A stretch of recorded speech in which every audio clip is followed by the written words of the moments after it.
التفكير الحر المطلق غير المقيد بقانون أو عرف، هذا ما يدعو له ويمارسه هؤلاء المسمون البهيميون.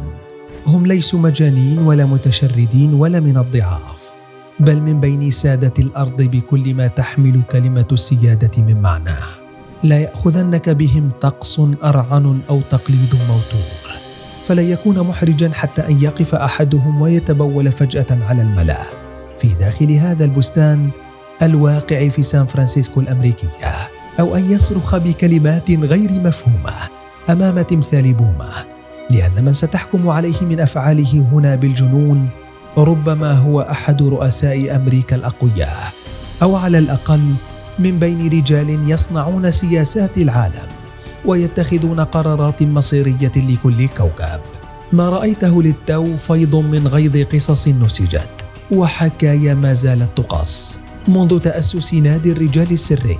في القرن 19 بالولايات المتحدة الأمريكية، حين انضم إليه وما زال نخبة من المثقفين والمشاهير، إضافة للعسكريين والسياسيين،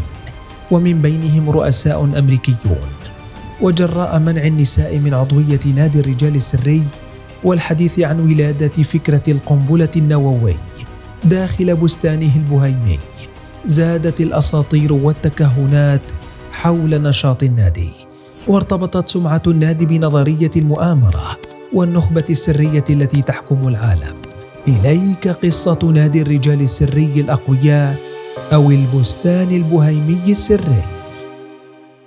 في عام 1872 قررت مجموعة من الكتاب والصحفيين تأسيس ناد يكون حكرا على الرجال، والهدف منه أن يكون متنفسا اجتماعيا وثقافيا وفنيا لبعض المؤثرين وقادة الرأي.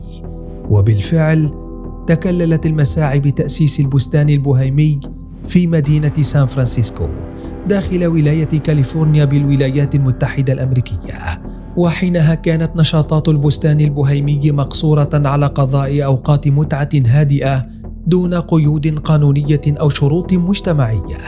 وكانت القاعدة الوحيدة للبستان هي أن النادي حصري للرجال ومحرم على النساء، ما جعل الفكرة تستهوي المزيد والمزيد من الرجال المؤثرين الذين انضموا للنادي بمرور الوقت، فازداد عدد أعضائه حتى بات النادي البهيمي ناديا اجتماعيا سريا للنخبة من الذكور، لا يمكن الانتساب له إلا بنظام الدعوة، إذ يمنع أي شخص من دخوله إلا إذا كان عضوا. وما هي إلا أعوام قليلة حتى اتسعت عضوية النادي لتضم أقوى رجال أمريكا من سياسيين وعسكريين ومثقفين وفنانين. وعلى مدار أكثر من قرن نما عدد أعضاء النادي البهيمي إلى نحو 2500 عضو،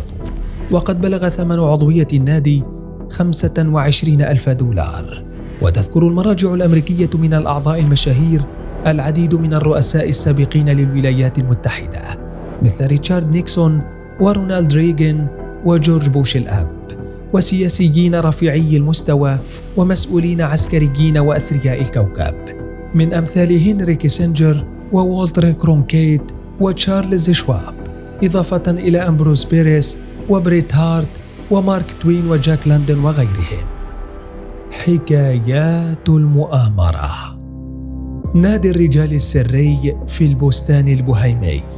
كلمات كفيلة بأن تجعل من النادي محطا لنسج الروايات والأساطير، فهو سري ومخصص للرجال فقط ومحرم على أي امرأة، كما أن أعضاؤه من المشاهير وصانع القرار وأصحاب النفوذ والثروات، حتى أن من بينهم رؤساء للولايات المتحدة الأمريكية. وبالتالي كان طبيعيا أن ينظر لهذا النادي البهيمي أنه المكان الذي تكتب فيه سيناريوهات التحكم في العالم، ولأن أي شخص لم يستطع تقديم نفي جازم لما يشاع عن النادي. تبقى الأحداث التي تؤيد بالفعل ربط نادي الرجال السري بنظرية المؤامرة، ومن أشهرها الاجتماع الشهير الذي استضافته النادي البهيمي في سبتمبر من عام 1942، والمعروف تاريخيا باسم اجتماع مشروع منهاتن، حيث كانت الحرب العالمية الثانية في أوجها، ونتج عن الاجتماع مشروع القنبلة الذرية التي غيرت دفة الحرب العالمية الثانية وأجبرت من خلالها أمريكا اليابان على الاستسلام عام 1945 بعد قصف أول قنبلتين نوويتين بالتاريخ واستهدفتا هيروشيما وناكازاكي. وبحسب وثائق أمريكية فإن أقوى رجال أمريكا وأهم علمائها شاركوا في اجتماع مشروع مانهاتن، ومن بينهم إرنست لورانس وجاي روبرت أوبنهايمر، ورؤساء جامعات هارفورد ويل وبرينستون، وممثلي شركتي ستاندرد أويل وجنرال إلكتريك، إضافة إلى العديد من ضباط الجيش رفيعي المستوى. ماذا يحدث بالداخل؟ في غابات الأشجار الحمراء بمقاطعة سونوما داخل غابات كاليفورنيا يقع البستان البهيمي وسط منطقة ذات طبيعة ساحرة وبعيدة عن المدينة والجمهور والمتطفلين. ووفقا لوسائل الإعلام الأمريكية تبلغ مساحة نادي الرجال السري ما يقارب من 2700 فدان، مقسمة إلى مكان الاستقبال والاحتفال الذي يحتوي على منصة ذات قاعدة خرسانية كبيرة على شكل بومة يبلغ ارتفاعها 40 قدما تقريبا، ومعسكرات منفصلة مجهزة بخيم ومبان صغيرة تحمل أسماء غريبة مثل ماندالاي وملائكة مفقودة وسيلفرادو سكوايرس. ولم يعرف على وجه التحديد لماذا اختار أعضاء نادي الرجال السري طائر البومة ليكون الرمز الخاص للنادي، لكن الثابت أن المعسكر الرجال يبدأ داخل أسوار البستان البهيمي في منتصف شهر يوليو من كل عام، حيث يجتمع مجموعة من أقوى الرجال في العالم داخل المعسكر، حيث يمارسون على مدى 16 يوما كل أشكال الحرية والحياة البهيمية ونشاطات أخرى سرية لا يعلم عنها الجمهور أي شيء، باستثناء تسريبات خرجت للعلن بعد أن نجح صحفيون وباحثون من التسلل للنادي بظاهر الانتماء والعضوية. وباطنونية كشف حقيقة نادي الرجال السري للعامة ومعرفة ما يحدث فيه بالضبط وما النشاط الذي يمارسه هؤلاء الرجال الأقوياء في تلك البقعة من العالم. وبحسب التقارير القليلة التي رأت النور حول نادي الرجال السري،